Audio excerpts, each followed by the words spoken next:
we get started, Luana Smith, our Legislative Services Manager, has an introduction to make. Come on up. Yes, I'd like to introduce Mr. Chris Wright, who is our new Community Peace Officer. Yay! Hi. Tell us a few things. Tell us a few things about me. I don't know what to say. I was a paramedic previously in fire, got 5 kids, so busy house, and really happy to be here. So thank you. Yeah, welcome, Chris. That's great. Good news. Now we recognize all their faces. Yes. And our vehicles. You start today, Luana? Yes, Yes. and he just graduated from Seaport. Yeah. Gets to start on a short week, that's a good thing. Always. Yeah. Well, welcome, and now you have to stay. Yes. Thanks for coming. Thanks, Chase. So I will call the November 12th, 2024 regular council meeting to order at 6:01. And we have adoption of the agenda, but it will be as amended. And amendments are that our delegation won't be here tonight, so we'll move that. Item 6.1 will be item 6.3, so that bumps up to 6.1. Bellrose Capital Design and Costing is item 6.1. Item 6.2 will remain as the 2025 draft capital budget. Item 6.3 will be the Disbury Municipal 2025 budget, Disbury Municipal Library. And they are 9.3, but we're moving them up into the budget at 6.3. And 6.4 will be 2025 draft operating budget.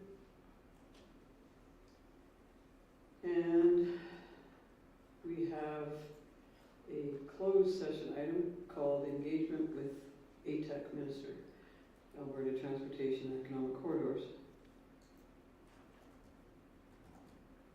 That's 12.1.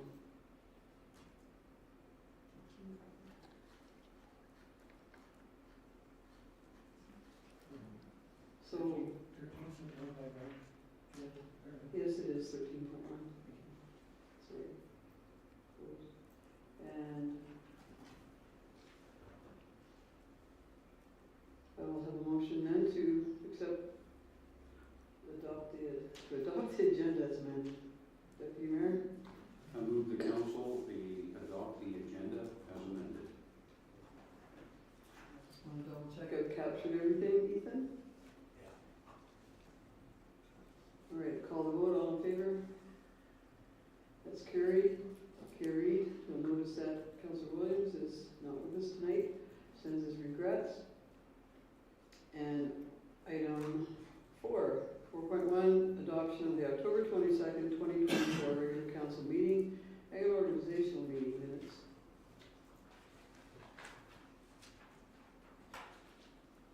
Councillor Moore?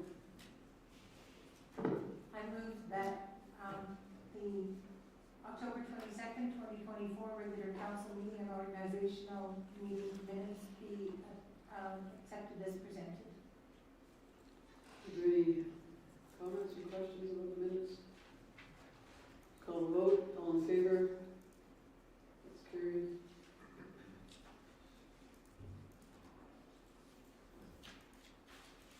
And item 4.2, the October 30th, 2024 budget meeting minutes.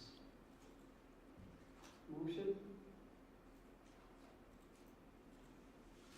Councilor Moore? Any comments or questions on that? I'm not going around just for the minutes, but call the vote, then all in favor? I didn't make a motion. Oh, well, we should have. Okay. I council accept the October 30th, 2024 budget meeting minutes as presented. See how easy that was?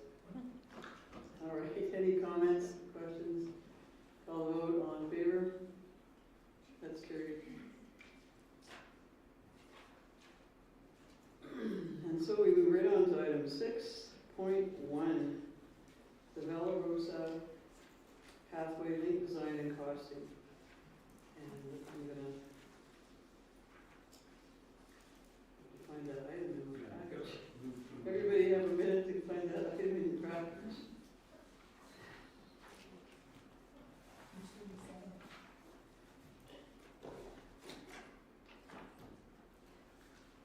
Okay, so,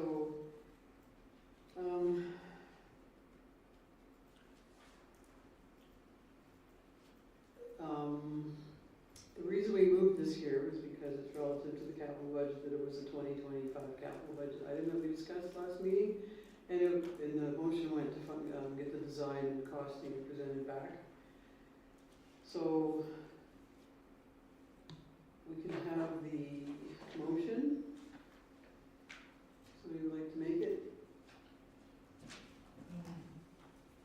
I have a question before we do the motion, Mayor Hunter, if I may, and that is that the proposed motion is to move it to the Financial Planning Committee, and I'm wondering if it shouldn't just go to the 19th budget meeting, because it is a budget item, and I'm wondering if there's no need for it to go to a committee and just have it go directly to the budget discussions on the 19th.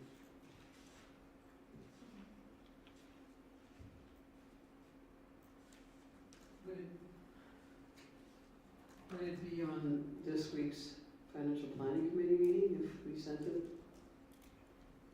Ethan, could Amanda answer that, or Yeah, I'll defer to Amanda for that. is that intended for this FPC meeting? The Valorosa? Yeah, that was the intention. Yes. So if it went to FPC, we could send it to the budget meeting from FPC? Not necessarily? Yeah, because that's a council meeting. Okay. So we could have a preliminary discussion at FPC and then send it to council with recommendations. Okay, I thought the council would send it there. Well, I think it's because we dealt with it last year as a budget item, a budget discussion and council discussion, so and I think we have the go-ahead to send it to FPC and then to budget. I'll move to refer to the Valorosa Link Design and Costing to the Financial Planning Committee for review and recommendation. Any other comments, Councillor Windsor? Councillor Baswick? Councillor Moore?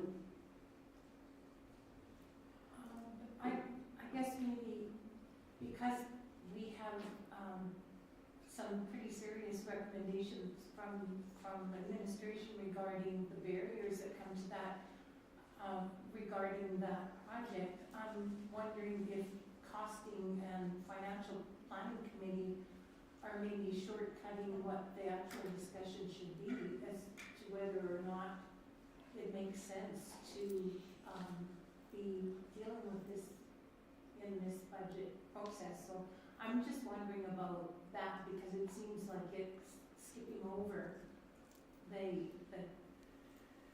conditions and the warnings and the fact that we don't have any grant funding for it, and it's a really difficult project. So I guess maybe that's my question. I think what's important is that this item was on the agenda as item 6.3, so it was going to be sent there anyway. Like that was the motion for item 6.3 before we amended the budget or the agenda. So it's for review and recommendation, and that's, I guess, would have been the motion either way, whether it was first or last under the budget discussion. So if that helps answer the question. Do you have anything to add, Ethan or Amanda, to that? Okay. Deputy Mayor? No, I'm okay with it going there. I think there is a bigger discussion on it, but I think that can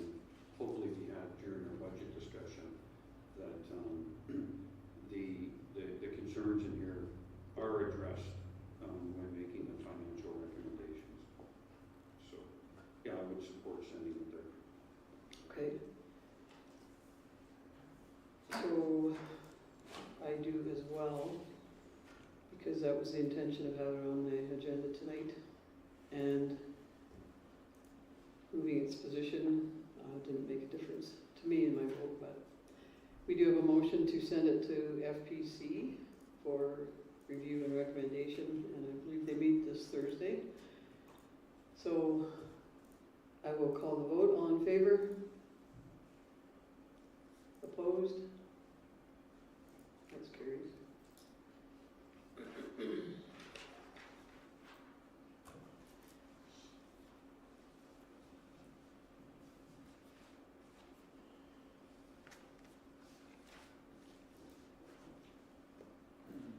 Item 6.2, 2025 draft capital budget.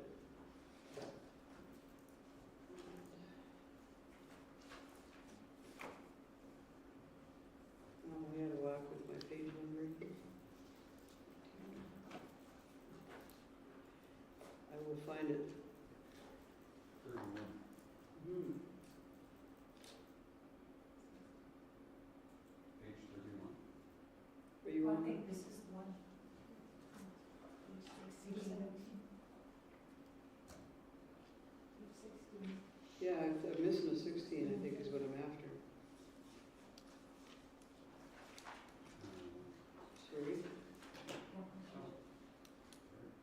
I got the wrong one, I was giving you the operating budget.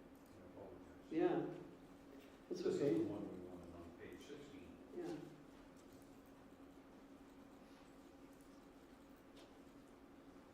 All my pages are messed up. Mine too. I appreciate your indulgence here that I can.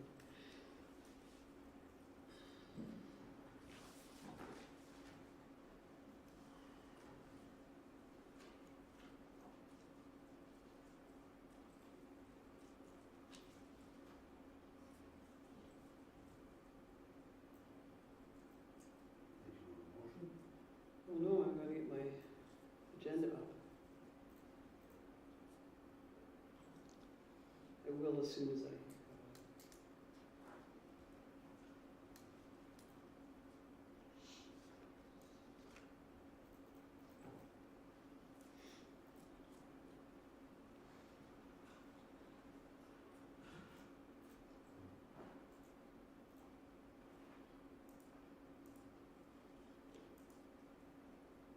There. Okay. Go ahead then. So I move the council accept the 2025 draft capital budget report as information. Any comments or questions on that? Deputy Mayor? No. Starts off the mic on. Councillor Moore? No.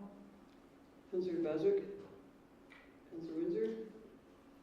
Thank you, Mayor Hunter. I'm wondering if this is where we request additional information that we would like to have come back on items on the capital budget, so that it's prepared for the 19th. Is this Yeah. the time that we would do that kind of thing?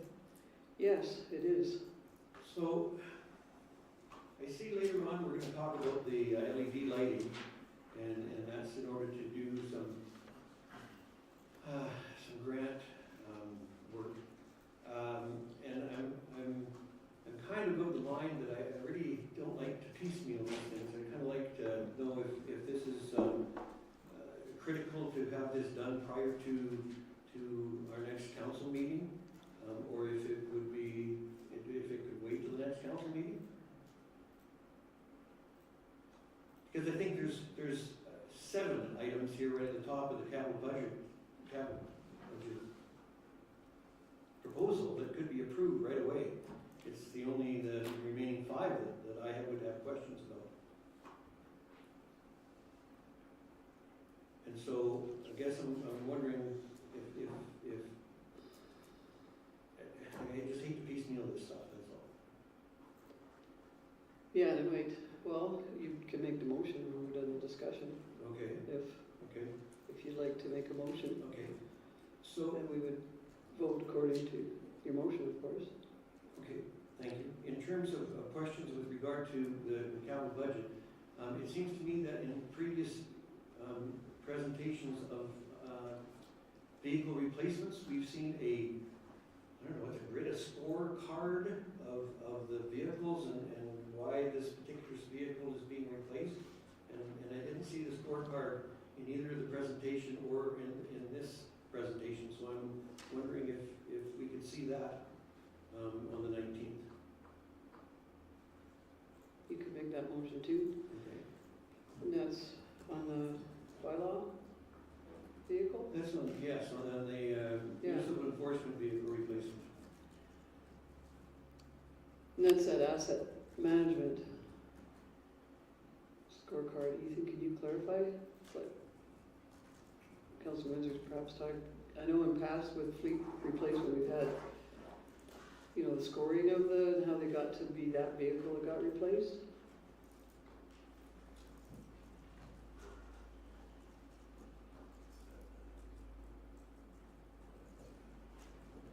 I just think it matters probably for Councilor Windsor's motion if he makes it.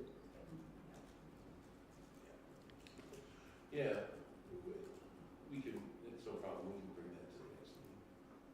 We'll just have the motion made then. So is anything else?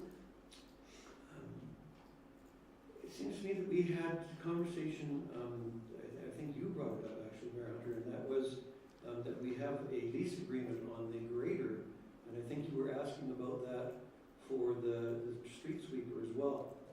And I wondered if anything has been done with that, and do we need to make a motion to bring that information back, so we have options available. I know we didn't make a motion last meeting when I brought that up. But with this meeting, that could be another motion. We can make motions here and we'll show that in our vote with getting that information. Anything else? Okay. I am interested in the Legacy Fund tile project.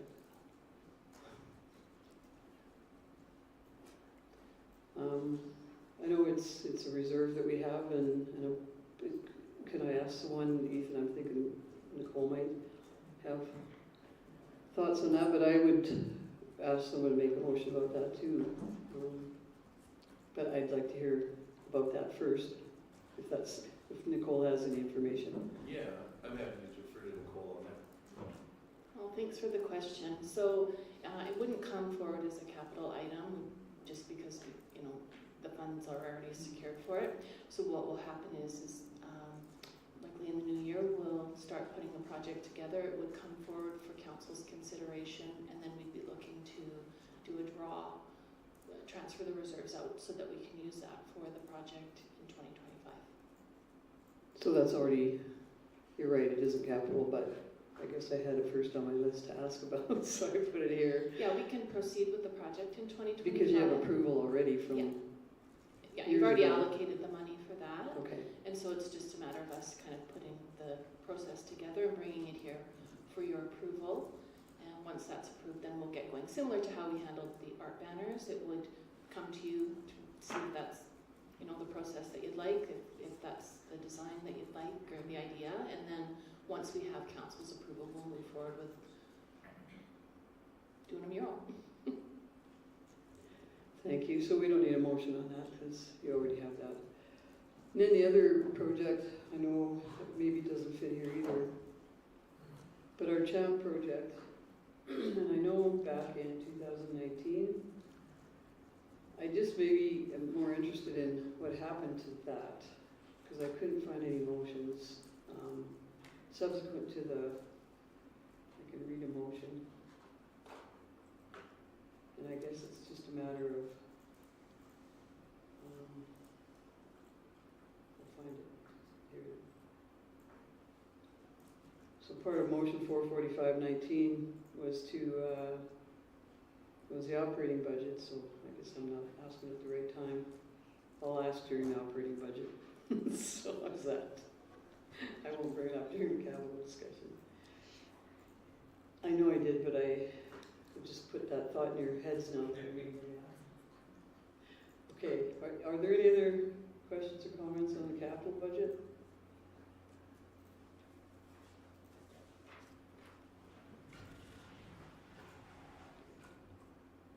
I have one that's relative to, I see Calgary received notice about their,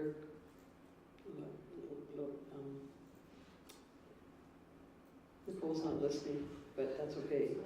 No, that's okay. I was just gonna bring up tree canopy grant that I see Calgary already has been approved for that, for 900,000 trees or something. So phone them tomorrow if you could to save us a few.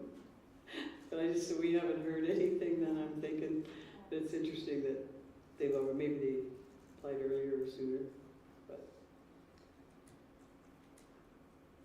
Okay, so I guess Councillor, anything else? No, so I will ask Councillor Windsor has some motions to make for the capital budget. Oh, I'm sorry, yes, you're right. So they'll have them subsequent to that unless you want to. Subsequent to yours. Yeah, that's fine. But if I make this motion, does that allow them to make motions to bring stuff back? Yeah, I mean, Okay. yes, and after the, I mean, we do the motions on the document first, on the RFD, and then we'll go to Councillor. Okay. No, we, yeah, because they're both relative to the capital, so Yeah, I'm we'll go to just, him after the first two motions. my Yeah, main sorry about concern that. is that I'm sending this budget, we're just accepting it as information. And does that block out him asking for more information to come back? No? Okay. No. So we have the motion to accept the capital budget. Report is information. Call the vote, all in favor? That's carried.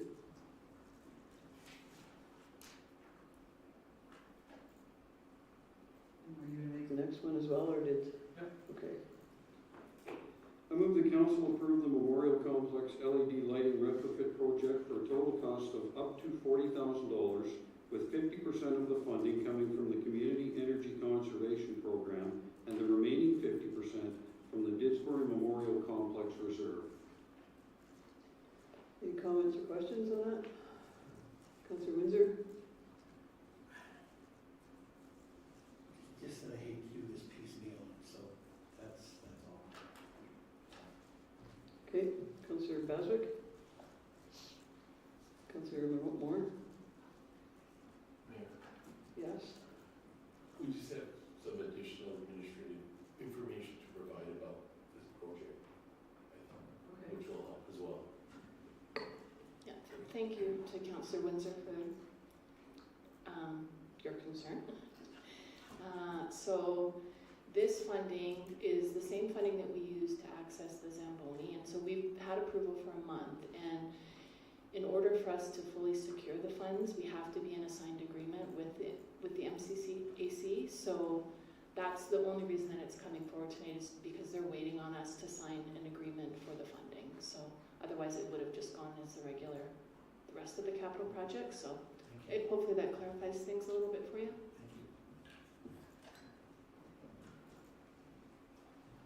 Okay. We'll call the vote, all in favor? That's carried. Councillor Windsor? Thank you, Mayor Hunter. I don't know if I can put this in one motion, both things in one motion, or if we do two motions, what would your preference be? I think motion by motion, because Okay, thank you. So I'll move that in terms of the municipal enforcement vehicle replacement, that administration bring back the asset management scorecard for the replacement of that vehicle. And do you want any follow-up comment on that? No, the only follow-up would be that would be what we have seen in the past, and so I think that it would be appropriate to see it again. Deputy Mayor? Yeah, I have no problem if Councillor Windsor wants to see that. I guess my question would be, is that a fairly easy document for administration to create on a particular vehicle?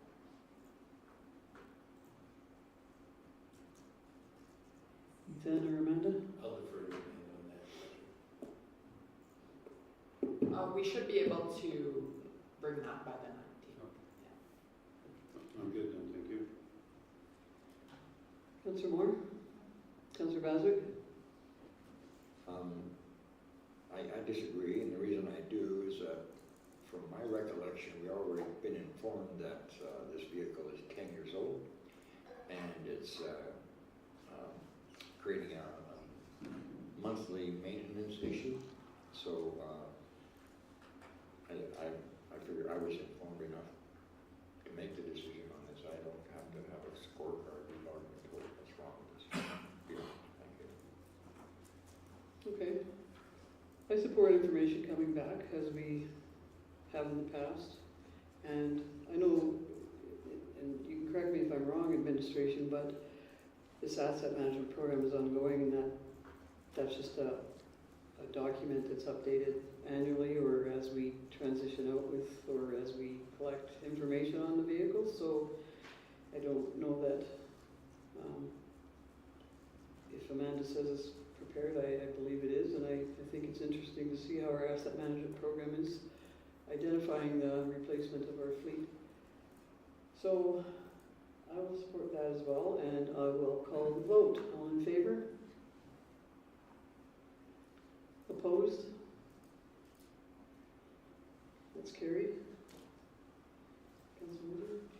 Thank you, Mayor Hunter, and I will move that Council Direct Administration to, I don't know how to word this exactly, explore the possibility of a lease program for the street sweeper that appears on the capital budget. Any follow-up? No, thank you. Councilor Bazook? Councilor Moore? Deputy Mayor?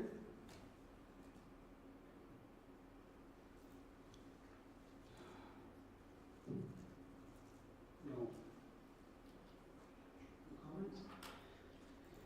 Okay, I thought the greater project was quite successful, so I certainly interested again in information. That's what it is. And I would support the motion to get that information. And everybody's had their around the table, so I'll call the vote. All in favor?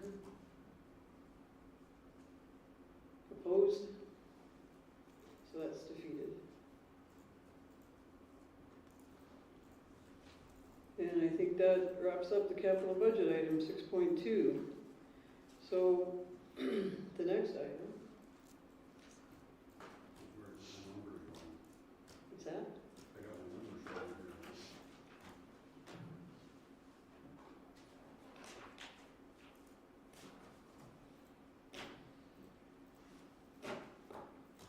So draft operating budget. We can do the same as last time if just accept as information, and if there's any other, well, it says that right here, any other motions at council's discretion. I don't always read the second motion. Yes, I do, but, yes, Luann? Yes, you're right. I knew that. I was gonna talk about the library actually, so item 6.3 is our Disbury Municipal Library 2025 budget, but I also, with this, because this was an external group item that we listened to 3 external groups talk about their budgetary asks for a 2025, to be considered for a 2025 budget. So once the library submitted theirs, I felt that we should also, it is the library topic, but I think the motion can evolve into sending the budgets, the Disbury Municipal Library budget to the, and I have a motion too, but send the Disbury Municipal Library budget, and let me just read it, just so you'll know where I'm headed with this. So it would be that the Disbury Municipal Library budget and operational grant request, the Disbury Lions Community Bus request for financial support, and the Disbury District Historical Society request for funding allocations in the 2025 budget be referred to the November 19th budget meeting for review and recommendation. So because the library had theirs in, and we should have dealt with, we should have had a discussion about those prior to the operating budget, which is the 19th. We can put them onto the agenda and discuss all three as to where we'd like to head with those. And then that makes for a thorough discussion on them.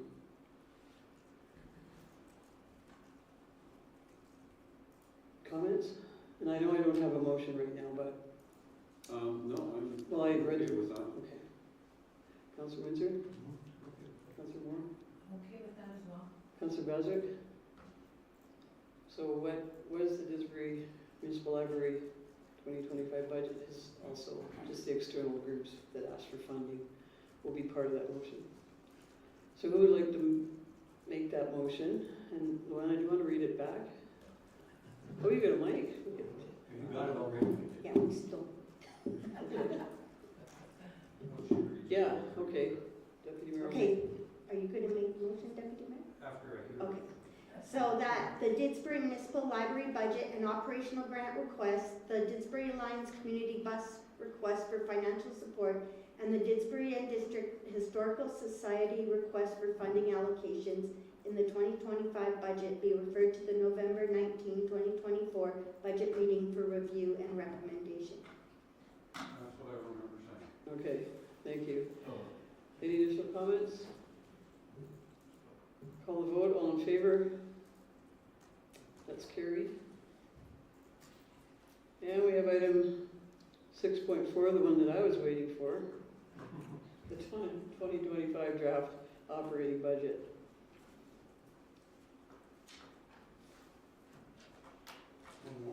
Sure. I move that council accept the 2025 draft operating budget report as information. Any comments or questions? Deputy Mayor? Councillor Moore? No. Councillor Bazard? Councillor Windsor? Thank you, Mayor Hunter. I think we already have the number from our presentation of the budget for an enhanced officer that Staff Sergeant Brown is very interested in. So I'm not sure if that comes under discussion here or if we just leave that to the 19th of November. Because I would like to see the enhanced officer considered. Okay. So I'm not sure how we do that, whether we add that at this point or ask to have it added so that we know what it looks like.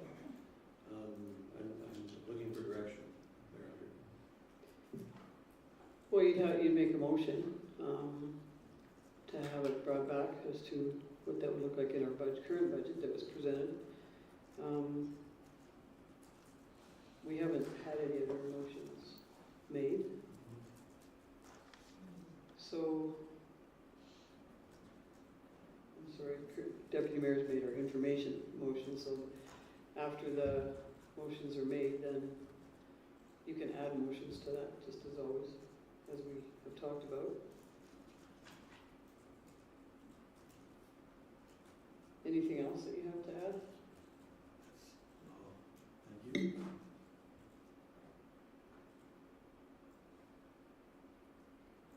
I just have I guess I'll ask that one.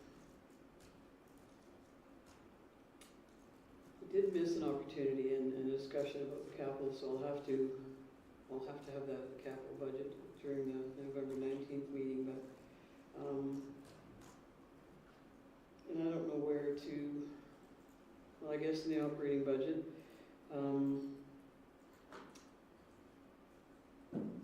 the transfer, I brought it up last meeting, the transfer to reserves for our Trails and Pathways project, or Trails and Pathways Reserve, and $8,000 if, we have that the pedestrian master plan for connectivity, but we're not putting away money for it, so I don't know that we'll ever achieve even step one of the pedestrian connectivity. So I just had a thought, and our franchise fees go up every year generally, and I know we kept our franchise fees I'd like council to explore though, and in a form of a motion, I guess, that our franchise fees of, the increase, projected increase of 45,000 be allocated to the pathway project. And if we were on that track of getting money allocated to something for our franchise fees, so if we stay status quo with franchise fees, and anything over and above, say, this year's number, that we could start allocating them into our pedestrian connectivity or a pathway and trails reserve, if we're ever gonna get close to some of those pedestrian connectivity projects. So, we'd have to get that brought back to look at. And I know Amanda's mentioned in the Velarosa RFD that there's grants coming up for transportation, and maybe Amanda, would that, or Ethan can ask Amanda, if pathways, but they're always matching grants too, so if we don't have the matching reserves, then we're not gonna be very successful with our pathway and pedestrian connectivity project and plan. I'll defer to Amanda. It's really hot in here. It's just me. So thank you for the question. It really depends on the grant and the program that's announced, but the active transportation fund was 80% for the capital portion. So you'd have to match 20%.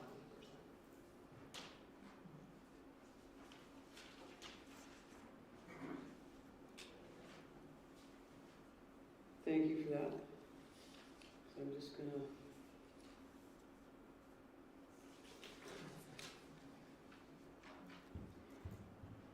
Because our pathway reserves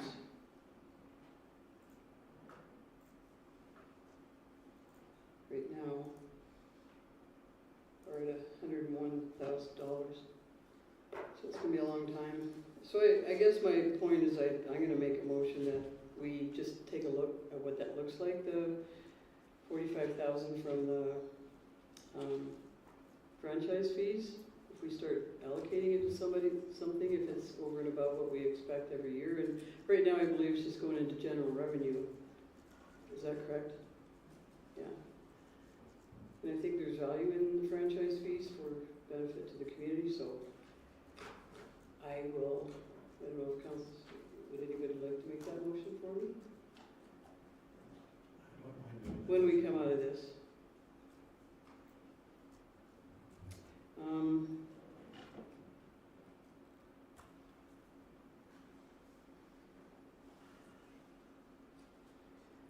I believe it's coming, but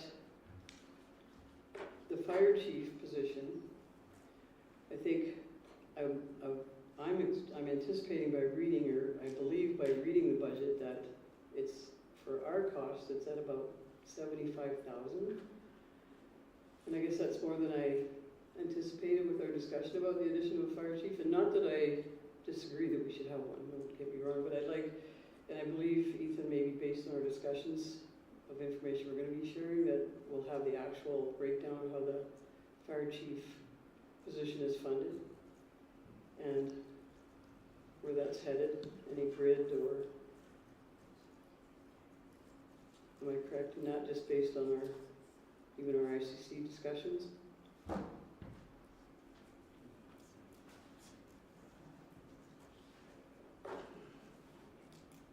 Yeah, I think maybe just, what I'd recommend is a motion to bring back a breakdown. It'd be easy enough for us to put together, by way of the cost breakdown as to what's coming from what and what part is offset by this or that, so just so that you can see it more clearly.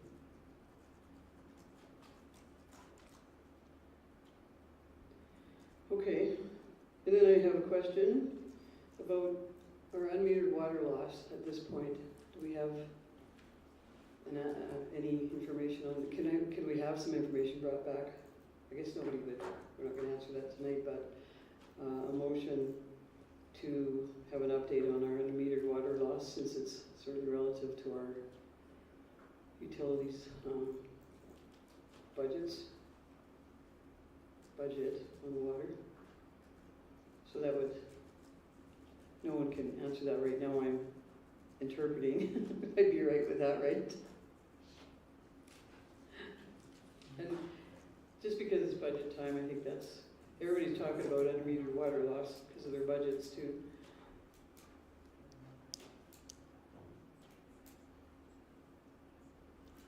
Yeah, so we can give you just an estimated percent, is it a percentage, yeah? A Yeah. percentage that Yeah, from operational services, which is a slightly different story than the actual financial impact. That would be some information that Amanda would have to prepare for later, but we can certainly speak to the operational percentage estimate right now, for sure. I'll defer to Adam for that answer.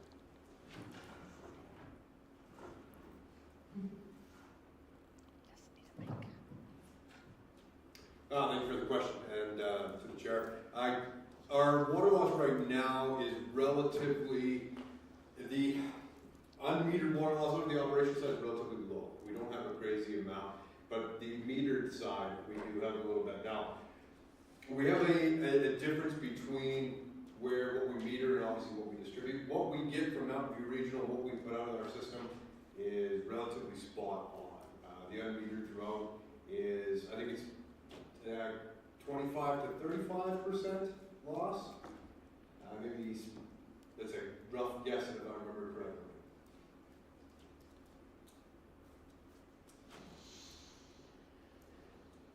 Thank you. And if we want, I think what I would do is wait till the budget meeting and probably ask just for more.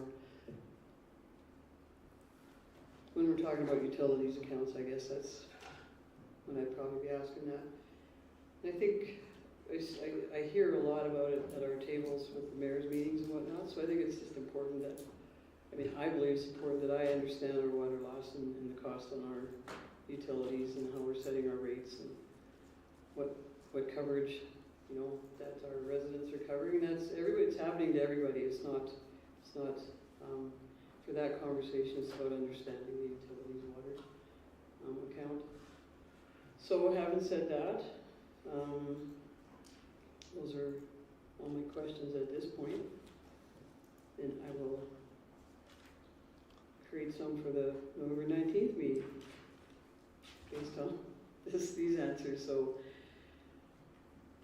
Councillor or Deputy Mayor has a motion to accept the operating budget report as information. I don't believe there's any other questions. Call the vote. All in favor? That's carried. And Councillor Windsor? Thank you, Mayor Hunter. I will move that council ask administration to bring back in the operating budget an enhanced officer position program for consideration.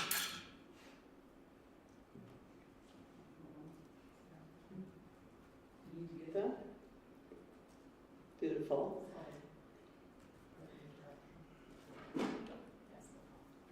Any follow-up on that, Councillor Windsor? Just that we've looked at this and it's been so successful in Carstairs, and actually the enhanced officer that's attending schools in Carstairs is now actually spending a little time here in Disbury just to introduce himself to students here. And Staff Sergeant Brown has indicated how important he thinks it is, and so I would like to just at least look at it to see if it is possible in our operating budget.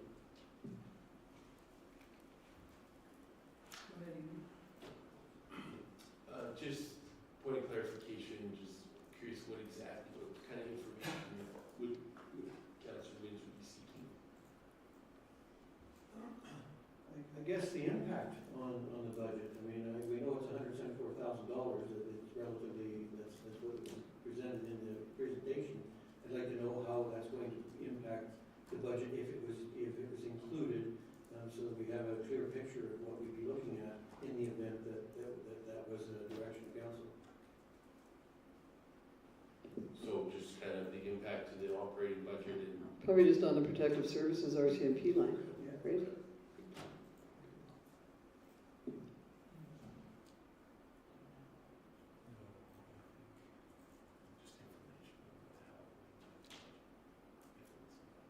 It's just to bring back the information and show the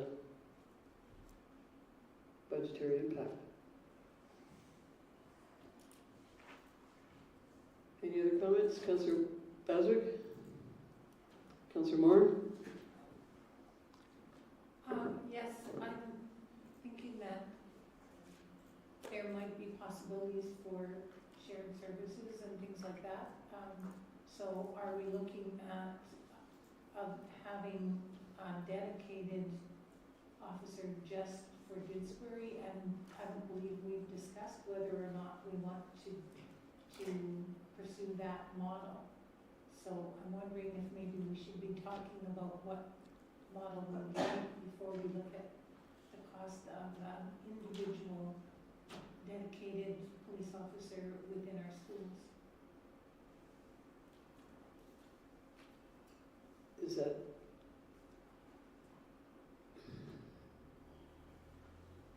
So is that going to be a motion or a friendly amendment request or just a comment? Or you showed in your vote? I guess I'll be showing it in my vote because Okay. I would like to have a discussion about it before we look at costing for an individual one without having discussed it. Okay, Deputy Mayor? So if my recollection is right, it always isn't. We have looked at this in the past. With adding a fire chief and the cost of that to the taxpayers this year, I'm not interested in another $174,000 hit.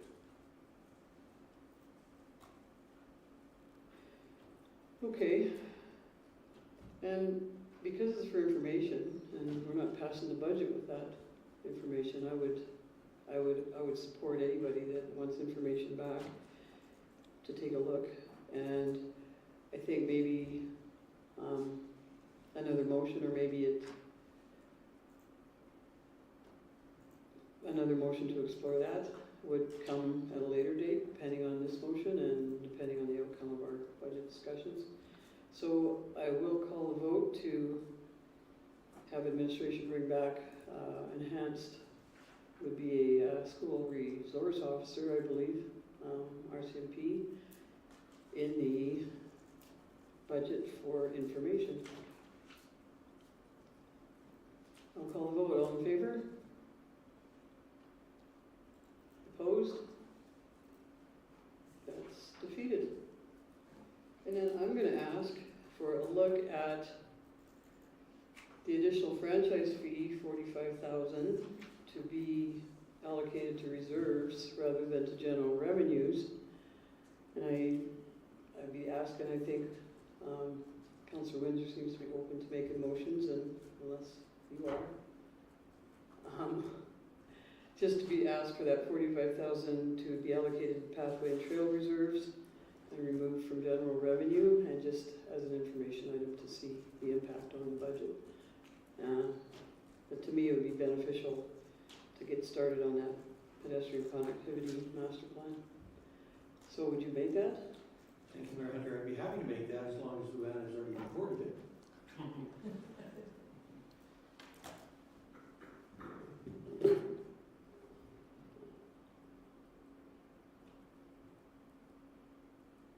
Moved by Councillor Windsor to explore the $45,000 from franchise fees be allocated to pathway and trail reserves rather than general revenue to bring back at the November 19th budget meeting as information. Okay, I will call the vote. All in favor? Oh, yeah. But you haven't been, so I wasn't going to bother. But, okay, you can go first then.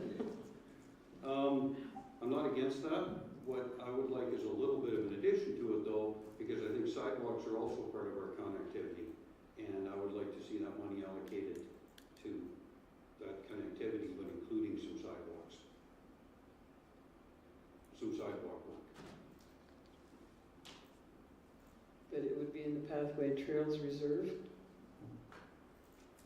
So does that encompass sidewalks and roads are a different budget line, a different reserve.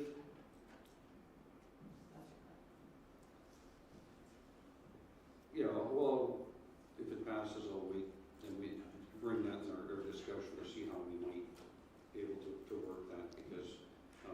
Yeah, I always think it's good to have a reserve, to be able to pay for things and for, like you said, if we're getting grant funding and it's matching, that we have some reserve there to match it with, so. All right, Councillor Moore? Yes, where the franchise fees are concerned, what I really like about franchise fees is that the entities within our community, like the hospital and the provincial buildings and the churches and the schools that don't pay us taxes, actually in this way contribute at least a little bit toward the sidewalks and roads that go in front of all of their buildings that we maintain for free. So I like the idea of having it more generally allocated toward the sidewalks and roads that actually services the property that, for a change, are contributing toward our franchise fees. And in this case, our sidewalk budget was cut back from 80,000 to 25, and so we are in a deficit where sidewalks are concerned. I'd like to. Sidewalks are part of our connectivity, and so I would like to see it remain with sidewalks. If it needs to be allocated somewhere toward connectivity, it should be sidewalks. So if I might, the question is about allocating it to the pedestrian connectivity or the pathways and trails, and we show that in our vote if we don't support that, and then another motion could come out. So I guess, knowing what I know from information I received in March and April, May, that we're answering the question that's at hand. And so I certainly welcome other motions coming out, though. You could, yes or no, support money to the pathways and trails, and so we'll carry on. Councillor Baswick. Our votes always tell in what the motion says, so.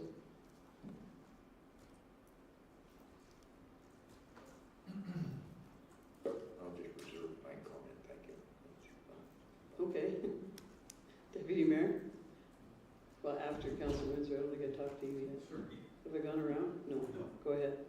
Thank you, Mayor Hunter. I'm not particularly concerned about which reserve. I like the idea of going to reserve. Whether it's a sidewalk or pathways and trails, I'm not really particular in one way or the other.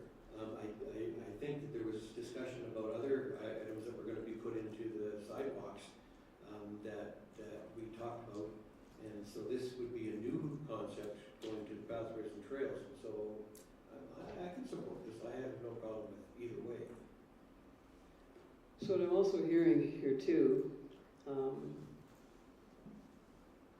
since the idea is brought up, we did discuss the Fortis franchise fees to start a sidewalk and road reserve, and that was, well, defeated that we didn't increase the fees. So there was no extra money, but because there's extra money, I bring forward that. And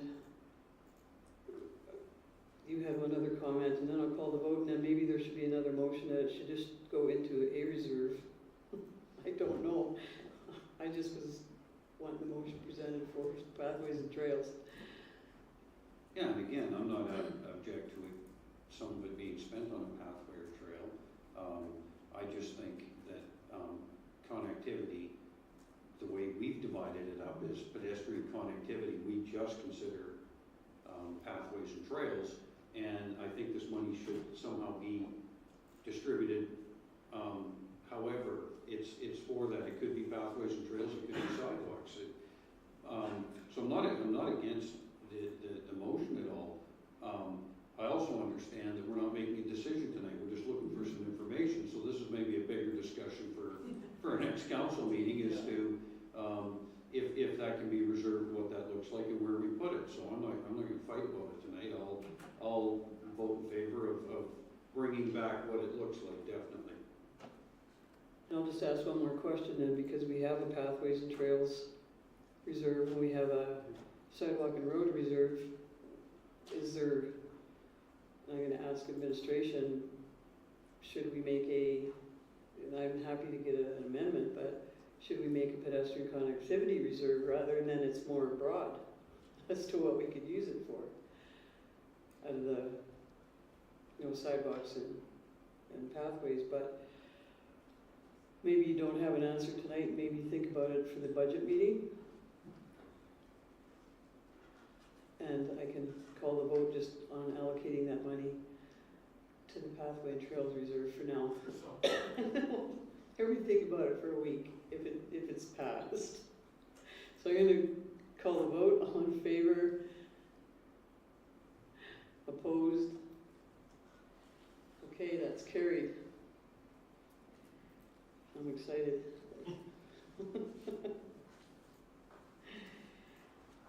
Okay, we have item. Does anybody else want to make motions? Mayor Hunter, did you want a motion about the fire chief position and the funding breakdown? Yes. That one got me all confused, so thank you for following up on that.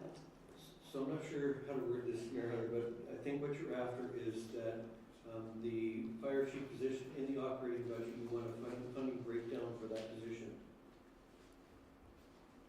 Yes. Is that correct? Yes, a more clear understanding of the funding breakdown. Okay.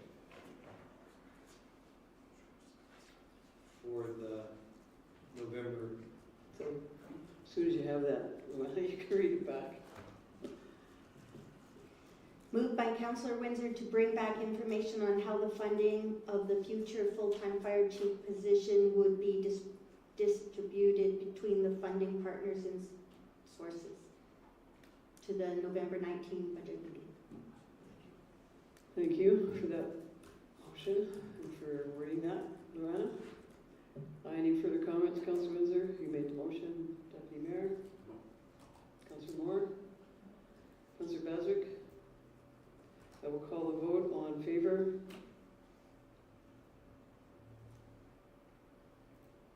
That's carried. Thank you, everybody, for that interesting budget conversation. Mayor, Yes? I was hoping we could comment with the champ. Sure. Would you like to respond to that? I asked that, and I didn't wait for an answer, but thank you. Go ahead. Yeah, so it was on the vision list at the midterm retreat, and at the time, council put it on what they call the shelf for future consideration, but at the time was not something they wanted to look at pursuing immediately, but it was put on the shelf for future consideration. Well, this is the future. Sure, so if council's interested in No, I'm exploring just- it, we could Yeah. we could look into getting some information brought back, cost estimates of undertaking one of those, et cetera, but that's just the update as to where that was at. Thank you for that. I was just bugging you, but yeah, it'll be in the future, though it is, but I don't. And that was the middle, not the Mhm. farthest parking lot list, so it was in there. Yeah. Okay. Because it would be just as simple as bringing back the last code we had. It wasn't that long ago. Well, it was in 19.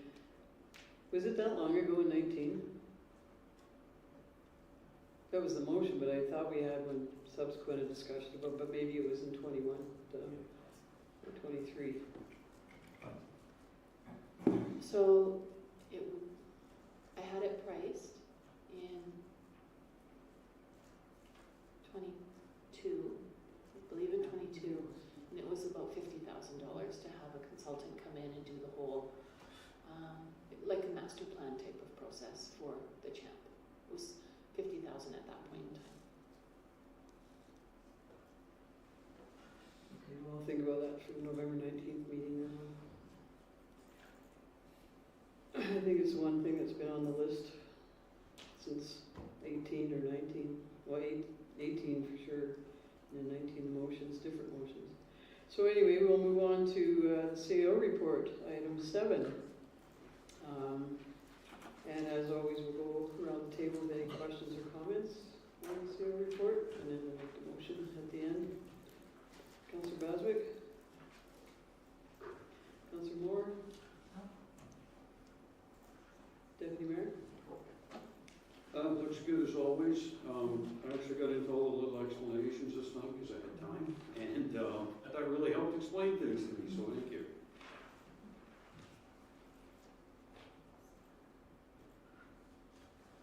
Councillor Windsor? Thank you, Mayor Hunter. The reporting, the financial reporting is very thorough, and I really appreciate that. Also, I want to make a comment about the planning and development, and to see that and be informed as to what's going on. I really appreciate that as well.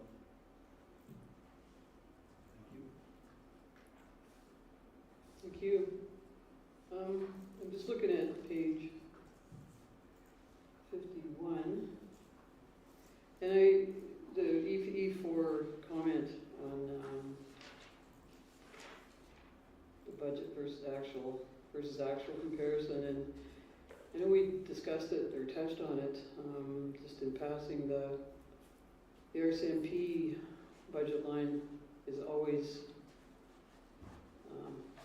we never pay for 4 full ones in a year, or have we paid for a full contract since we entered into the contract. I'll defer to Lynn. Okay. Thank you. There has been at least 1 year that we paid for the full 4 and 4.05 or something like that out of 4 members. But keep in mind that's for the year April 1st to March 31st. So when it comes to our year end, the amounts don't always line up to what's in the budget. So typically we have shown a surplus in the contract leasing line. And right now, since we have that reserve, but we're not allocating that fund into it anymore, we're just putting into reserves and choice. I'm interested too in item page 54, wastewater expenses appear low in the third quarter due to the sludging project, which is a significant cost and is not completed. So does that mean this year's project isn't completed or the entire project? We know, like, because that's into the future. But is that this year's project isn't completed? So thank you for that question. That comment meant that, while I believe the project's been ongoing, we have not been invoiced for it as of that date. So you don't see the cost of it in the GL. So we're quite a bit lower than budget, because the budget would include a $250,000 cost that hasn't been recognized yet. So when do you mark them? When I'm looking at the page 55, the third quarter financial capital budget progress for 2024, there's a lot that are IP there still, but they are done. But when do you put the C to them? Like, what is the official? Okay, so as of the date of the report, so this is September 30th, it would depend. Finance marks it complete once all of the invoices have been in our system. So a lot of times at the end of a month, we have invoices come in afterwards. And even though the physical project is complete, we haven't received all the invoices. And so we don't mark it complete because it could come back next time with additional costs just because we haven't seen those invoices yet. Okay. And just on that same page, the NS for the snow wing, is that a supply thing? We can't get a snow wing, or? No, actually, so, and Adam probably has a bit better of an explanation, but my understanding is we actually, administration will not be moving ahead with that project because when they went to market to price it, they found out that they would have to either have a larger grader or upgrade the grader that we have. And so the cost was actually more than just the purchase of the snow wing. And so that's an item that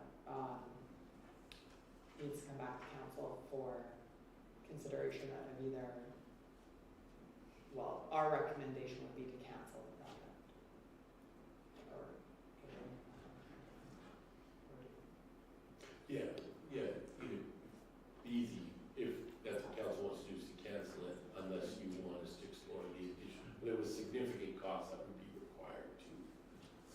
thought was, oh, this little helpful tool would, and we realized as we dug into it, this is as what we thought it was, and it started opening up a whole thing that, so. Okay, thank you for that. And I have to put a plug in, page 49, municipal development plan, tomorrow at the museum, 1 to 3. Tracy Conity will be making a presentation for public engagement on our MDP, because our public hearing is on November 26th. And I'm not sure, I appreciate Tracy being here, so Ethan, could I ask her if she has anything to add to that? Absolutely.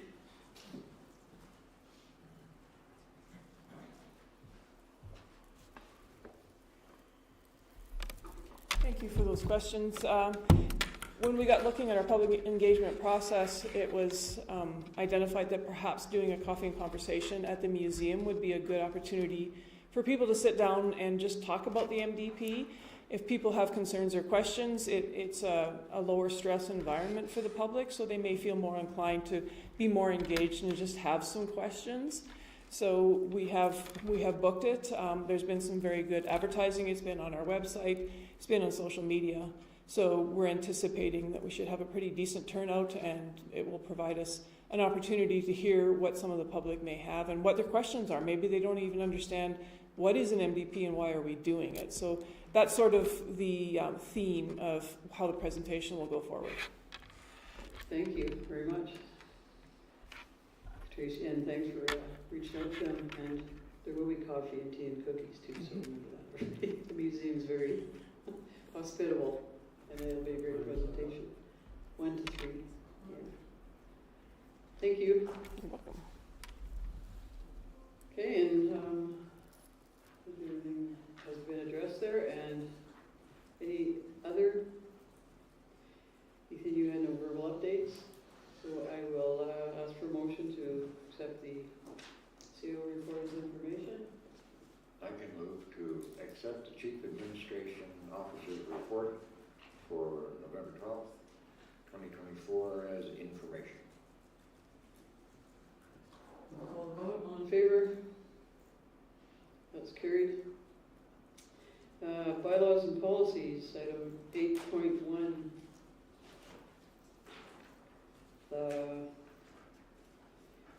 Plan 001-24 Standard Development Agreement Policy. Do you want me to make a motion before I Yep, discuss? go ahead. I move that council approve policy plan 001-24 standard development agreement as presented. Thank you. Do you have any questions or comments? No.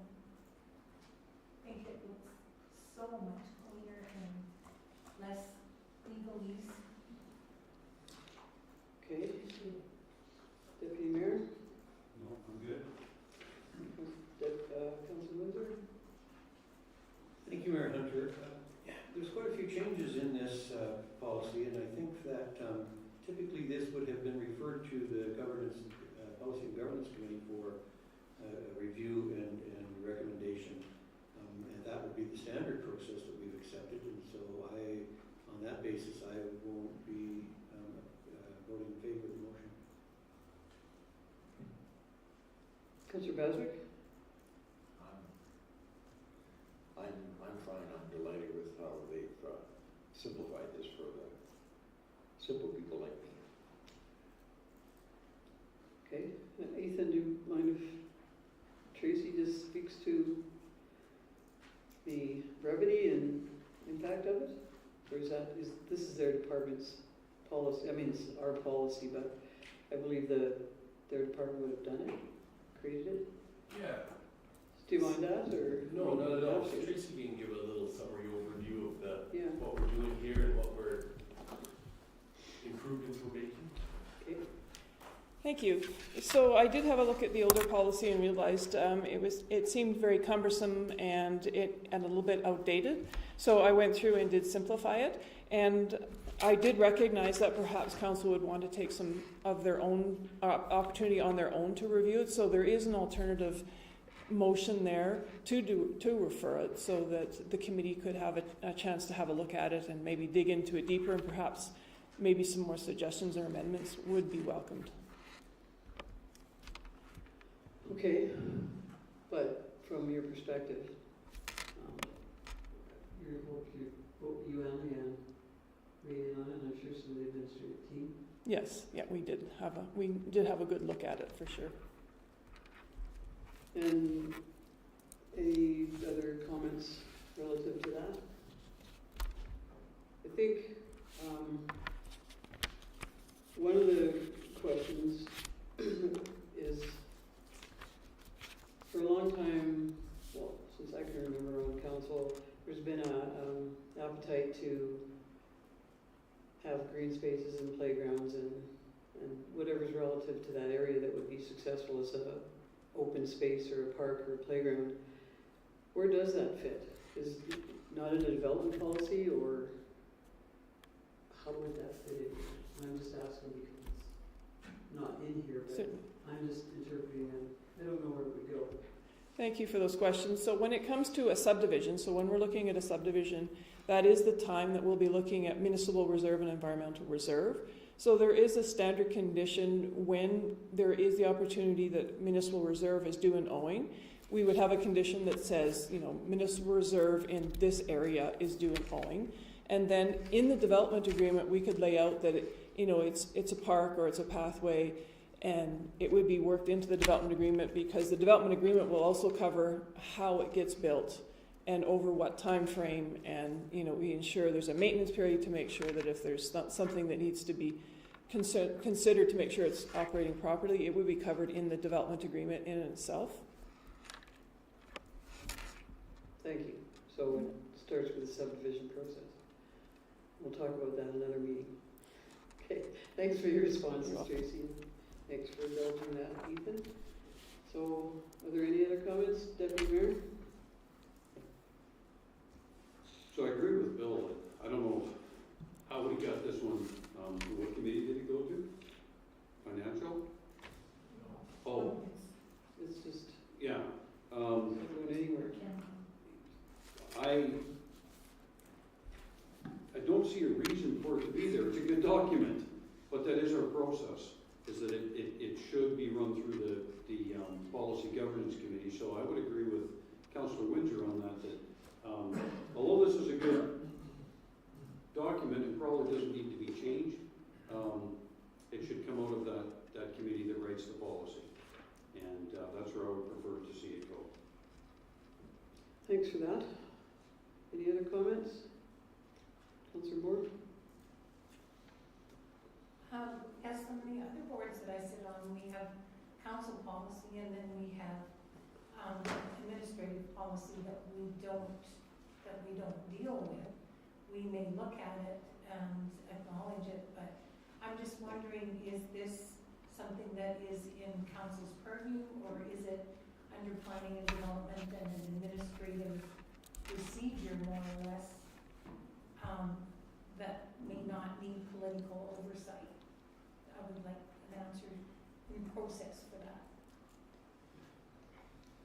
Through the chair? Thank you for the question. No, this is, and that's part of the cleanup that we did, was to take out more of the administrative stuff and keep it to the high-level governance principles, which is what we captured with the new policy. So no, this is an appropriate governance policy. To speak to the other question about, again, process, from time to time when we do updates that we feel are council might find straightforward, again, due to the docket of the policy committee and the timeline of wanting to have it in place. We only do this when we think that council might find it sufficient, when we're comfortable enough that it's not making kind of any major impacts to a governance direction, that's more of a cleanup. So we don't do it that often, but that's why on this one we brought it that way. But we're fine if council feels this is something that they would like the policy committee to take a deeper dive into it, a deeper look at. For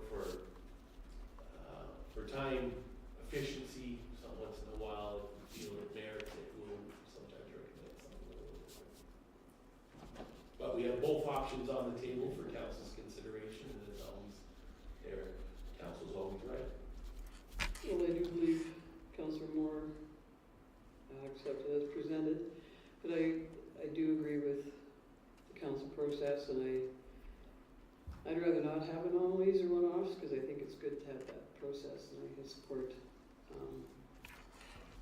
We can show it in our vote, if we accept it as presented, or if we'd like a new motion to go to PGC, which I would support for council process, and based on that explanation. So, we have a motion. Go ahead. Yeah, just so that I'm understood, I don't believe that anything needs to be done with this. I like the policy the way it is. I do just believe that I thank you for your explanation, and that makes sense to me.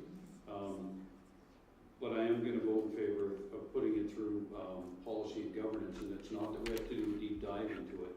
I think we just have to examine it and present it back to council. So probably not a whole lot of work to do on this that I can see, other than just following what our committee governance model was sort of set up for. So And we're fine with Yeah. either option. We don't have a preference either. We're just, we're bringing it. And I understand and appreciate that, and I appreciate that you brought it forward like this. And like I say, the document looks fine to me. I don't think there's any work that needs to be done there. And I'm going to cut that back and work off. Yes, thank you. Through the chair. Thank you, Forward. Through the chair. Councilor Moore? Yes, I would actually, having heard the conversation, withdraw my motion, but I would also like to ask if, seeing the length of the policy and government docket, if because they want to have this agreement in place, if it could be prioritized on that docket so that it actually doesn't need to be delayed unnecessarily. So I would withdraw that motion, and I will make the motion on the bottom that Plan 001-24 Standard Development Agreement Policy be referred to the Policy and Governance Committee for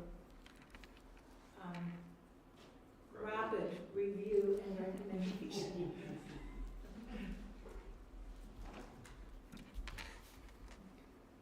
Comments? Councilor Moore? Councilor Bazard?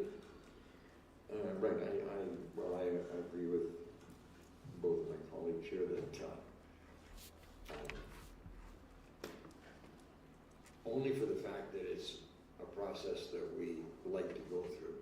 I think the administration has done a stellar job on this particular thing. I see no issues with it.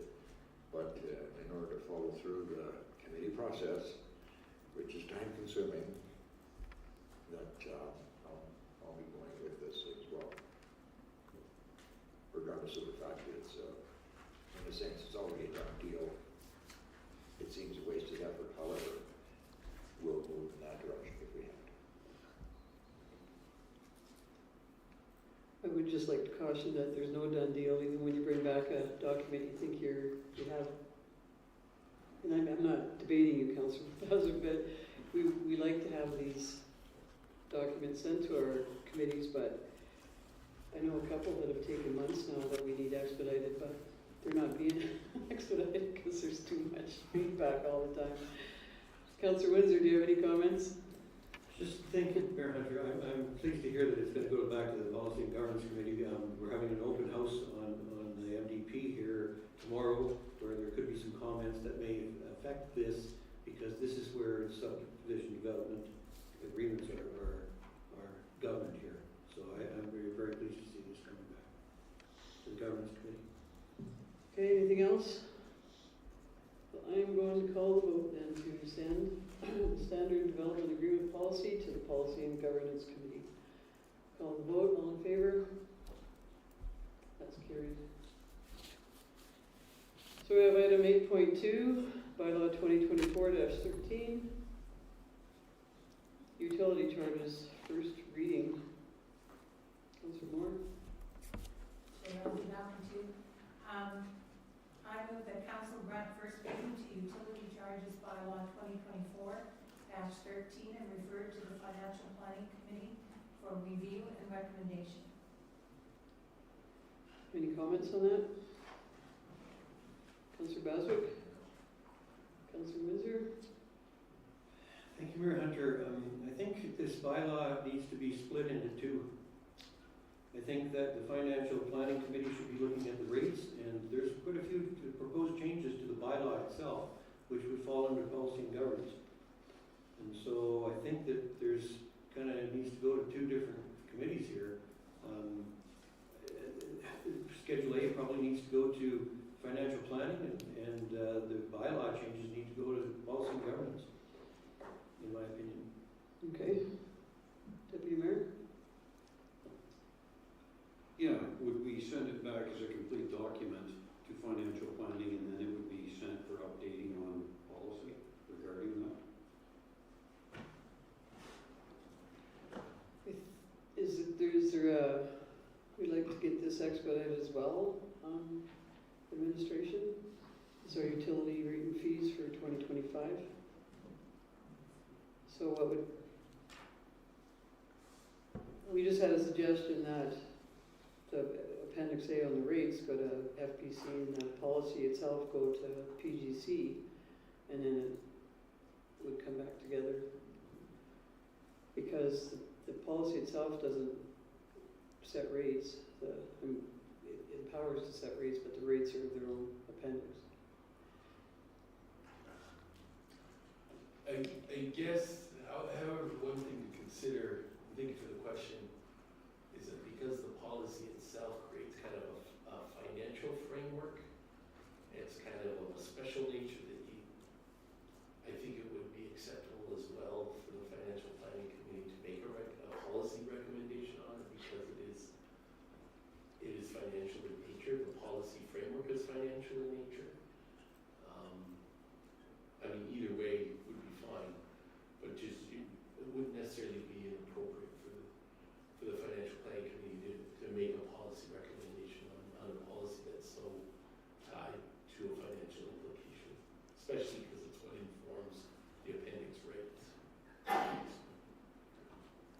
And Amanda just indicated we really have 2 meetings to settle this one, because we need it for, not even 2 meetings probably, because those rates will be part of our final draft budget.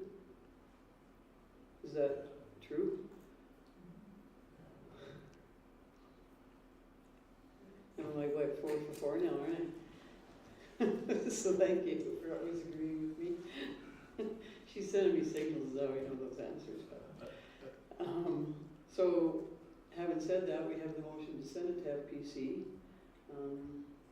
Did you want to finish your comment after you've listened to those? Yeah, thank you for the explanation. I would send it to FPC. Yeah, and I guess I'm just, I think the FPC can put on those policy and governance hats if that's the case, but to expedite it too and get it done as one document, I would support that motion too. So we have a motion to send utility charges bylaw, no, the first reading of the utility charges bylaw 2024-13 referred to FPC. I will call the vote. All in favor? That's carried. Okay, I'm just gotta get a bottle of water.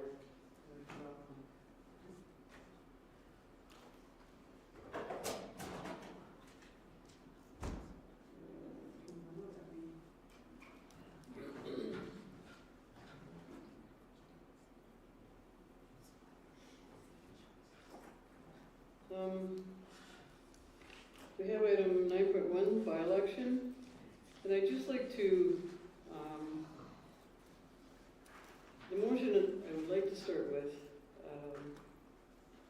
and I'm just requesting this because of our democratic society we live in, and we can, it would open more debate or more thoughts than just shutting it down with no further action, but if we could have the motion to set a by-election date and then have the discussion, we could show it in our vote to either approve that or turn it down. And I ask that because of democracy, that I think that's a good conversation to have about the opportunity to have a by-election to fill our seats, and it can be shown in the vote.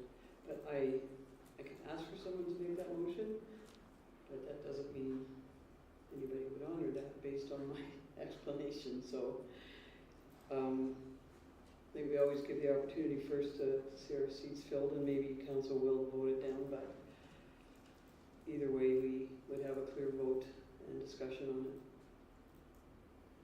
I can make that motion. Okay.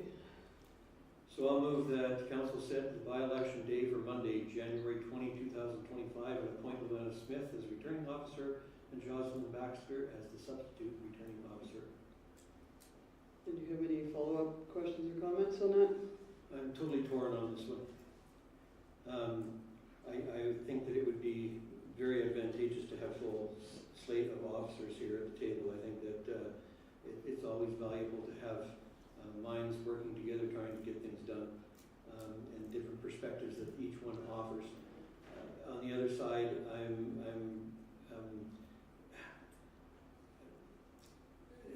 not sure that the poor individual that comes in for 10 months that throws themselves on into the ring, I would hate to see that individual ends up painted by the same brush as council and not re-elected in 10 months.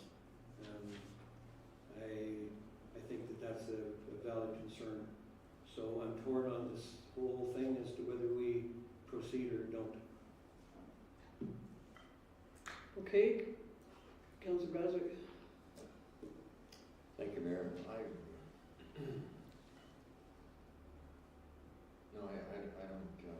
While I see the value of having a full complement in the chambers, I still look at it as an individual trying to get up to speed real quick and for a short term, and then have to do it all over again. I think we could save some money by continuing as we are. I think the minister would approve that. So, no, I'd be voting against it. I would want it just to go as information. Councilor Moore? No. Deputy Mayor? Yeah, I'm torn too. It is nice to have a full complement. I remember when we were first elected, I had a different elected official talk to me and tell me that it's about a 6 to 8 month learning curve. And what we're doing is spending quite a bit of money and asking someone to do a learning curve for 6 to 8 months, and we're in an election. And I just, I can't see the value for the taxpayer to spend that kind of money on that short of a term. So I will be going with the original recommendation, but the motion, I will just be voting against it. Okay. I think everybody's torn, but I think sitting here at the table with 5, even though the MGA supports that we don't have to have a by-election, that we can run with 5 and 6 often when Councillor Williams is not, he's always missing, and I don't mean that to imply that by any means. I do support a by-election because I like to see all the chairs filled. And I think that's important for our democratic process and for opportunity.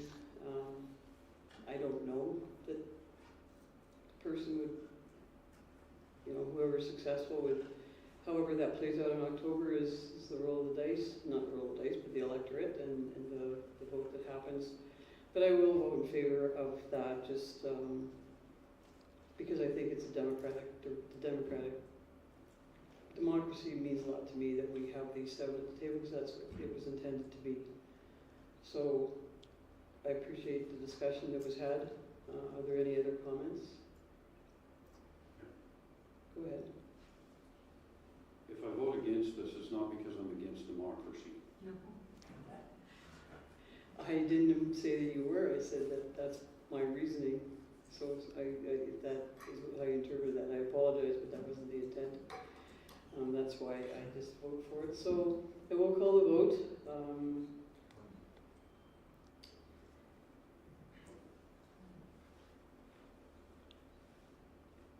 Do you have something to say? Oh, go ahead. I was looking for my sheet. Okay, thank you. I guess the bottom line for me is I don't want to put an additional financial burden on the citizens of Didsbury. If it's acceptable by the minister and the MGA to function as we are, then I'm comfortable with that. But I just don't look at spending more money on something for what would turn out to be a limited exposure by that individual to council. So, yeah, many on the money side, that's where I'm going. Thank you. That's fine, I think that's, everybody, that's why we have the discussions. I think it's important on how we feel about 7 at the table, or about the MGA, or about the money. I think it's money well invested in potential candidates as well, but we will show that in our vote, and then I will call the vote about setting the election for Monday, January 20th. All in favor? Opposed? That's defeated. And so a motion to accept the by-election report. Councillor Moore? I move to accept the by-election report as information. And take no further action? Well, I think we've already decided that with the last vote. So you just want the brief statement you just made Yes. as information. Okay, any other comments? Councillor Moore? Deputy Mayor? Councillor Windsor? Councillor Baswick? Call the vote. All in favor? Opposed? And I'll qualify that was the will of council, so I'll accept it as information. So I did receive information there.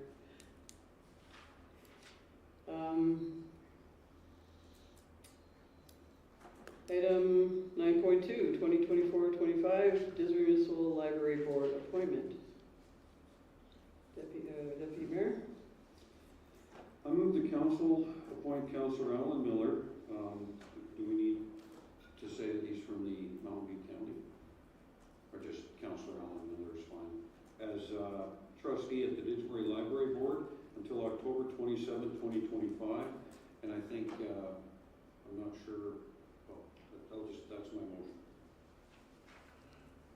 Yeah, just, if I may. Go ahead, yeah. Yeah, I recommend, that's a good point, that if our deputy mayor was amenable to it, to just amend his motion to appoint Mountain View County Councillor Alan Miller. Please. Okay. Comments? Councillor Moore? Councillor Baswick? Councillor... Am I able to vote on this because Yes. it's my relative? It's not your meeting. That's a question I have. Yeah, you can. It's not pecuniary. Thank you.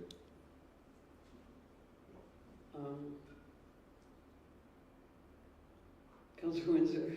No comment. Okay. Well, they just did pass some legislation about conflict of interest, so maybe I should have our expert talk about that. But I believe that isn't in the realm of what was just legislated.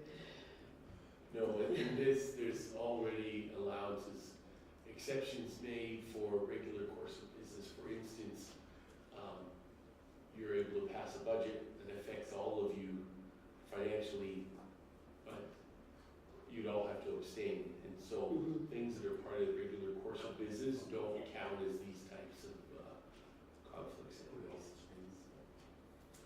As well as the new considerations for conflicts of interest are under the may category, which you may. Yes. Okay. I chose not to memorize those ones because obvious reasons. But anyway, I can call the vote to appoint Mountain View County Councillor Alan Miller as trustee of the Municipal Library Board. All in favor? That is carried. Item 9.4, the Intermunicipal Initiative 23rd Street. Sure. I move that council approve jointly applying with Mountain View County to the Strategic Transportation Infrastructure for a local initiatives grant for the 23rd Street and Township Road 314 road project. Any comments or questions? Councillor Baswick? I like it. Councillor Windsor? Thank goodness. Deputy Mayor? He took my words. And I asked this earlier, but not here, so I can ask it again, that STIP grants generally take how long for a response once the grant is submitted? Our understanding is that usually in the spring is when they release the results. Great, well, this is good news, and thanks to everybody for their work on getting this together. And I think I said at our last budget meeting that we get on that multi-year capital plan. It will make our residents very happy to see that we're on the multi-year capital plan, and that a grant is being applied for as a joint project. So The buy-in from the partners, the collaborative nature of yes, yeah, and AltaGas and Mountain Regional Waste Commission and our partner, our neighbor down the road. So thanks for mentioning that, and I will call the vote. All in favor? That's carried. We have item 10, correspondence and information. Minister of Municipal Affairs on the LGFF and STARS delegation follow-up letter. Councillor Baswick, you making that motion? Yes, ma'am, thank you. I move to accept the correspondence provided as information. Any comments or questions? Councillor Moore? Deputy Mayor? Councillor Windsor? Thanks to our provincial government for the LGFF, but we are looking for more funding every day, daily as we go. And actually our mid-sized town mayors recently have identified a number of 226 million that's needed annually for mid-sized towns to be able to get out of their infrastructure deficit and ensure things are looked after. So there'll be more on that at my council report. Having said that, we have a motion to accept the correspondence as information. Call the vote. All in favor? That's carried. And council reports and meeting highlights. Luana's done those for us in the past while, so we have a bit of time tonight, so I can. Councilor Windsor, do you want to start with reports? Sure, I can. Thank you. Thank you, Mayor Hunter. My reports will be fairly quick this time. Parkland Regional Library Board meeting for November and reorganization meeting is on Thursday. And that's the first that since organization meeting that I have attended. RDR Mug, I am doing a tour of the proposed Ardley reservoir site on Friday. So I'm very excited about that. And we will be discussing the CAO and his remuneration package at that time. Water Commission, the November meeting was canceled for lack of information needed. And the only other thing was the sunlight visual at the museum was absolutely a wonderful service, and attended by 70 or 80 people. It's hard to tell because there's a lot of people standing outside the fence last night, but it was very, very nice, very well done by the museum executive. It was really good. Deputy Mayor? Yes. I don't know if you can answer this, Councilor Windsor, but I'm going to ask it anyway. Is the site of the new reservoir still confidential? Or can you share with us where that would be? Because is it downstream from Glenifer? Or the Dixon Dam? Yes, yeah, it's completely way downstream. It is actually east east and north a little bit of Red Deer. The Red Deer River pretty much goes kind of northeast out of the city of Red Deer, and then does a little bit of Oxbow, but then it turns very much south, and it is at that point where it turns south, pretty much where the site is. Right now, this is not a done deal by any means. They're doing a feasibility study on that site, and so that's a 2-year program. We're through probably 8 months of it, and so that's kind of where it is. It hasn't been decided at this point. It's just the feasibility study has been, there's $5 million put towards that feasibility study. If you did a search for Ardley, Alberta, A-R-D-L-E-Y, then you would find exactly where it is. Thanks for sharing that with us. Oh, My report, okay, October 23rd, policy and governance, and you never really get a report of what we're doing because you'll see it when we're done and we bring it, we don't need to pre-discuss it. October 25th, I was at the Halloween Howler. I've been there before, and this one was bigger. We think about 350 people.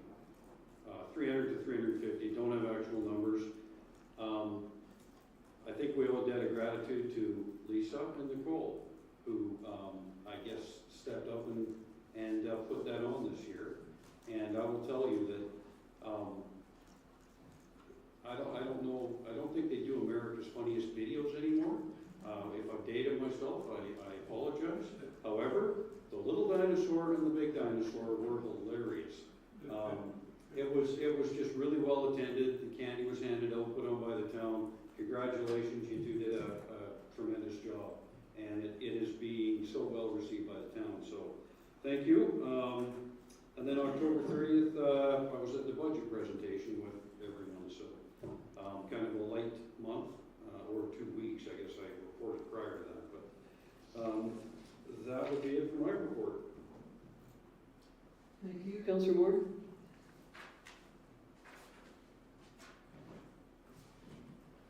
Yes, October 23rd, I attended ribbon cutting at Bethany for the little park that we contributed to, Bethany Care, and they were very excited to have everybody there. Lovely people that we got to visit with some of the residents as well. That was also on the 24th, we had photo op at the Jets Park with all the trees that were put in and the work that 4 trees contributed toward it. It looks like it's going to be really nice in spring. All those itty bitty little trees, as long as we don't trample them over the winter. MPC was also October 23rd, and exciting things are happening there. October 30th was ribbon cutting at Carmen Interiors, and that is such a gorgeous place, and she's so talented. It would be really nice to visit her there. Her mom has the event center out at Westerdale on the way on Highway 22, which is also really cool. And then budget meeting on the 30th as well, and that's it. Councillor Roser? Thank you, Mohammed.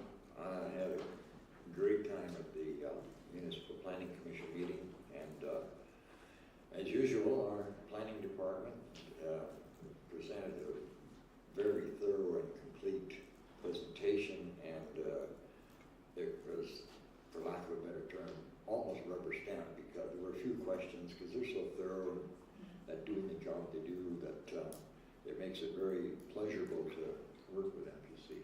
So kudos to them, and it was a really well-run meeting with Chairman Madge. It was a good job. Thank you. I'm going to ask for council highlights, and then I'll give my report at the end.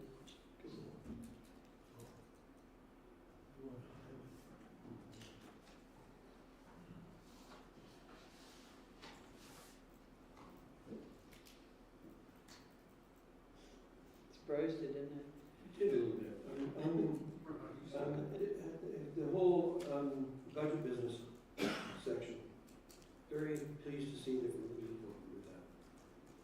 Thank you. the introduction of our new bylaw officer. Very, very excited to welcome him to our town, and I know he's not here now, but welcome. He's a CPO as well, just, I'm sure. And CPO. Sorry, I just think he would appreciate that. They're all great, but Councillor Moore. Mine would be the intermunicipal initiative for the STIP grant. That's amazing, and working together, we can do so much more. Councillor Baswick? Well,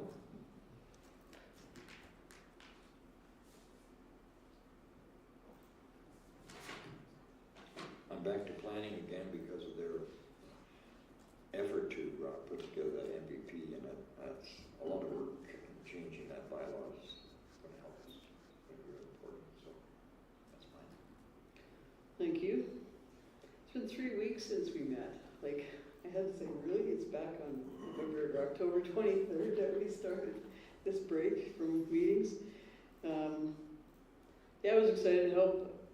I'm just going to say here, it's been a busy fall welcoming new businesses and having the honor to assist with ribbon cuttings to celebrate the opening of Pur and Fur, the yarn merchant storehouse by Carmen Interiors, and as well to celebrate the opening of the Bethany Disbury Pathway gazebo that welcomes community use. The Jets Park,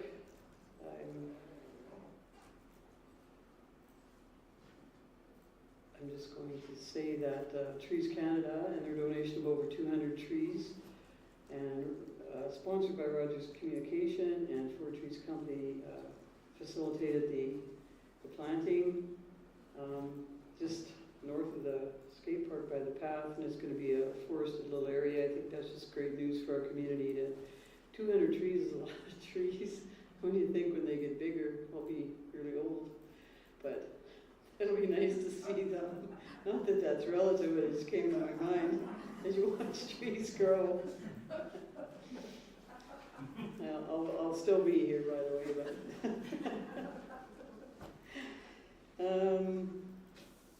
I do want to mention the 3 Remembrance Day services I participated in. Always a pleasure to be invited by the Rossford Elementary School. They put on a wonderful program, and Bill Jeffs attends and tells a little story and reads Flanders Fields. And the Westland School had a great ceremony as well this year. They had a story of a lost soldier from 1918 in a local family. And they eventually found him and where he was buried over in Europe. And so it was a great story. And they always highlight all the veterans of their students and staff on a slideshow. And then, of course, the service on Monday is always special. I'm going to read something more political than exciting right now. Just our key messages from our most recent mayor's meeting. And I'll bring them up, I'm sure.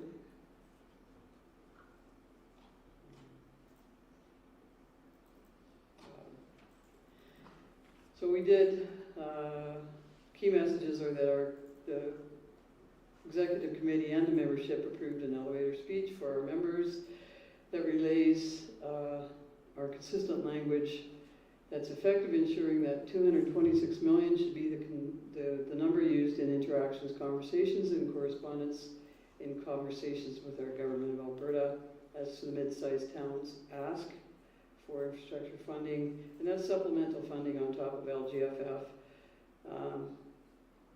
We also approved that we are going to be meeting with the Premier again next week, and we're doing a virtual meeting, and all the members are invited this time rather than just the executive. So the Premier's given us 2 meetings in the last short while, and we're quite excited about that because great to build a relationship with her. And with Minister McIver, of course, is always in attendance, so he can.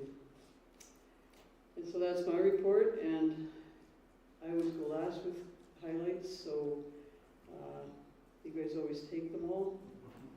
And I do appreciate the conversation about the by-election. I think it was important that, everybody's thoughts are out there and the process is heard, and so I did appreciate appreciate that, and I support obviously the outcome of the motion that was made, and so we can have a motion to accept the reports as information.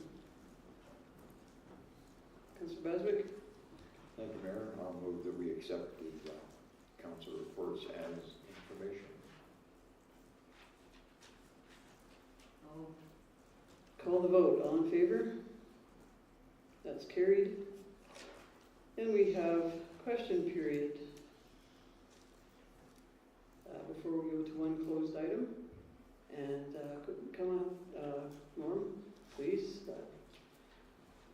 Glad to always see you here. One of our newest MPC members.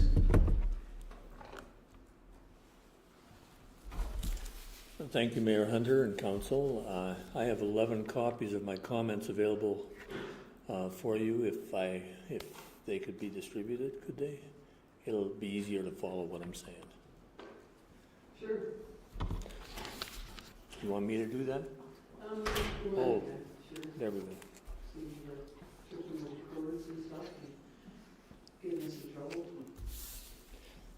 So this is on your agenda if you wanted to look at page 37.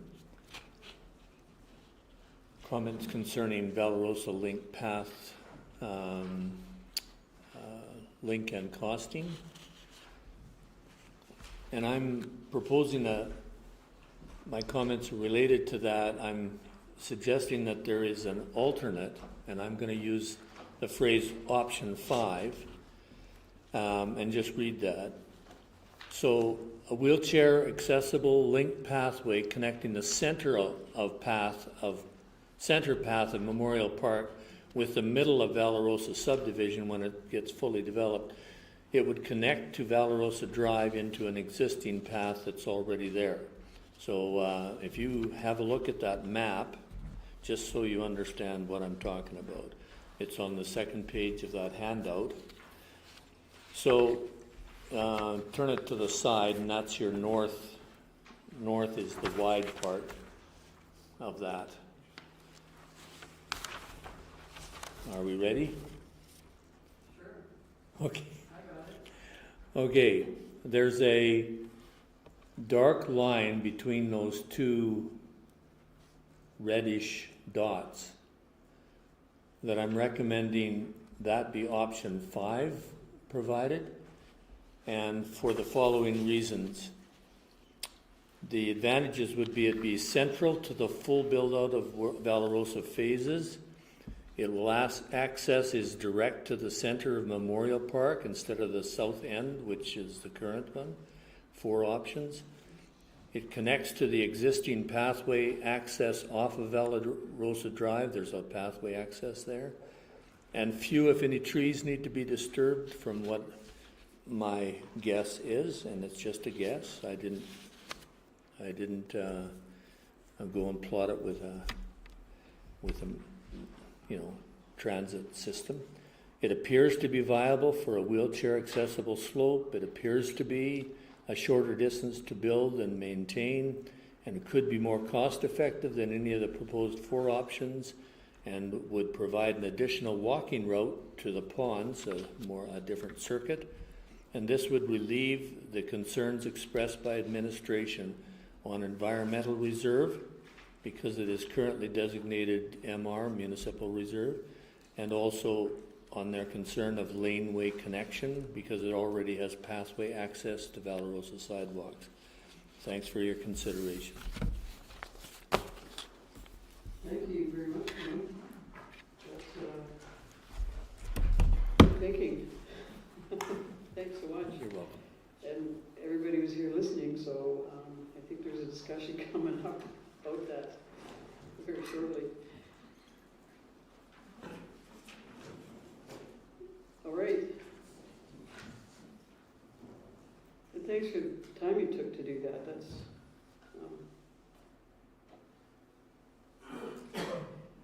valuable. So now we have a one closed item. Anybody else? Good. I welcome our new attendee back there, but nice to see a new face, and I'm not going to put you on the spot. We don't make you ask questions, but Anyway, I'll have a motion to go close at 7:56 PM.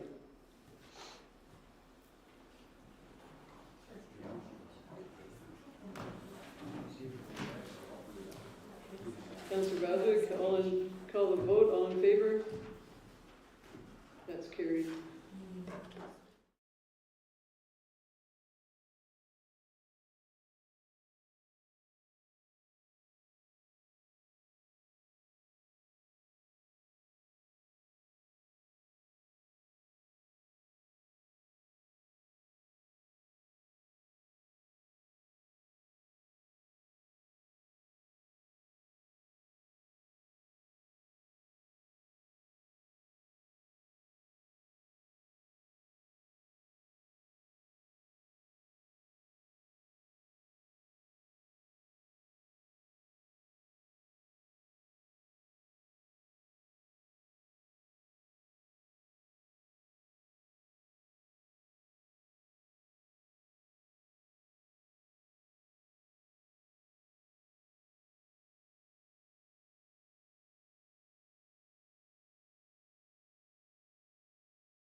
even there.